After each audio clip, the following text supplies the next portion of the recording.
ఒక్క తప్పుడు నిర్ణయం ఒక కుటుంబం మొత్తం జీవితాన్నే మార్చేస్తుంది. ఇప్పుడు సోషల్ మీడియాలో వైరల్ అవుతున్న ఫన్ మార్కెట్ భార్గవ్‌కి సంబంధించిన వీడియోలు మనకి ఇన్‌స్టాలోను, యూట్యూబ్‌లోను బాగా హల్చల్ అవుతోంది. మరి దీని గురించి ఒక చిన్న ఇన్ఫర్మేషన్ ఇద్దామనే మరి ఈ వీడియో చేస్తున్నాను.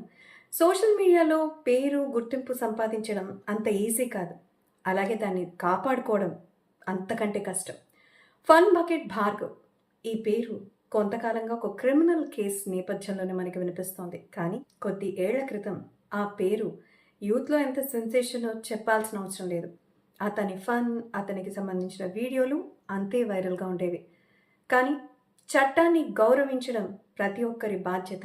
ఏ చిన్న తప్పైనా సరే తెలీదు అనుకుంటే అది ఎలాంటి పరిణామాలకు దారి తీస్తుందో ఫన్ బకెట్ భార్గవ్ లైఫ్ స్టోరీయే చెప్తుంది. సోషల్ మీడియాలో ఫేమ్ వచ్చిన బాధ్యత మరవకూడదు. మహిళలు, పిల్లల హక్కులు, అలాగే వాళ్ళ భద్రతని గౌరవించాలి. మనం తీసుకునే ఒక్క తప్పుడు నిర్ణయం మొత్తం జీవితాన్నే సర్వనాశనం చేస్తుంది. ఆన్‌లైన్, ఆఫ్‌లైన్ అనే తేడా ఖచ్చితంగా ఎవరైనా సరే పాటించాలి. మనకు ఫేమ్ ఉంది కదా, నేమ్ ఉంది కదా అని చేసిన తప్పు మరచిపోయేలా చేయాలి అంటే ఎప్పటికైనా కర్మ ఫలితం అనుభవించక తప్పదు. మరి దానివల్ల కేవలం చేసినటువంటి వ్యక్తే కాదు, మొత్తం కుటుంబం, సమాజం ఎంతలా బిగిస్తుందో, ఎలా వేధిస్తుందో చెప్పాల్సిన అవసరం లేదు.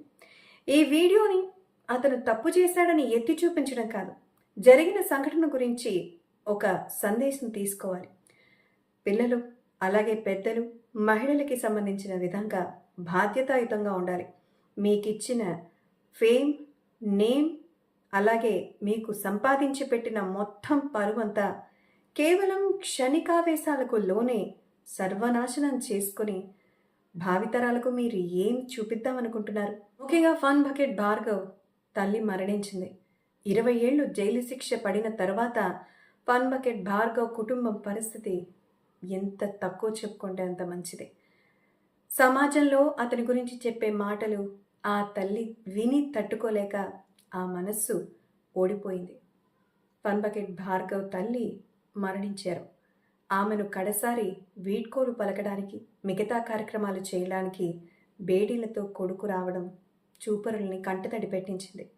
కానీ చేసిన తప్పు అలాగే ఉంది. శిక్ష అనుభవించక తప్పదు. తీసుకున్న ఒక్క తప్పు డెసిషన్ వల్ల ఈరోజు ఫన్ బకెట్ భార్గవ్ జీవితంలో విషాదమే నిలిచింది. ఇప్పటికైనా ఎంతోమంది ఈ విషయంలో కాస్త ఆలోచించాలి.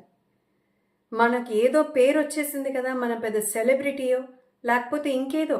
కేవలం సెలబ్రిటీస్ అనే కాదు, సామాన్యులు, లేదంటే బాగా వాళ్ళకి సంబంధించిన తాతలు సంపాదించి, నాన్నలు సంపాదించిన ఆస్తి పెట్టుకున్నటువంటి వాళ్ళు ఎంతోమంది ఎన్నో రకాలుగా చేసిన తప్పుకి కర్మ ఫలితం అనుభవించక తప్పదు అని ఒక్క పాయింట్ ఏ ఒక్కరు, అది ఆడవాళ్ళైనా మగవాళ్ళైనా ఎవరికైనా సరే ఒక్కటే, అనుభవించక తప్పదు.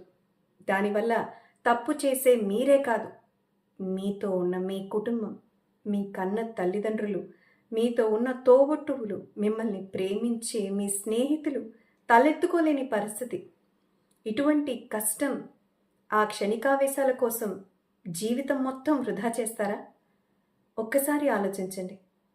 మీ భవిష్యత్తు ఎంతో విలువైనది. సంతోషంగా, సరదాగా, విలాసవంతంగా, ఆరోగ్యవంతంగా మీకు నచ్చిన వాళ్ళ మధ్య ఉంటారా? లేదా క్షణిక ఆవేశాల కోసం జీవితాంతం జైలు పాలై, కుటుంబంలో మిమ్మల్ని నమ్ముకుని ప్రేమించే వాళ్ళ కంట నీళ్లు మిగులుస్తూ వాళ్ళ చివరి చూపు కూడా నోచుకోలేనంత శిక్ష అనుభవిస్తారా? మీకు జీవితం సంతోషం కావాలా, శిక్షగా మిగలాలా? ఆలోచన మీదే.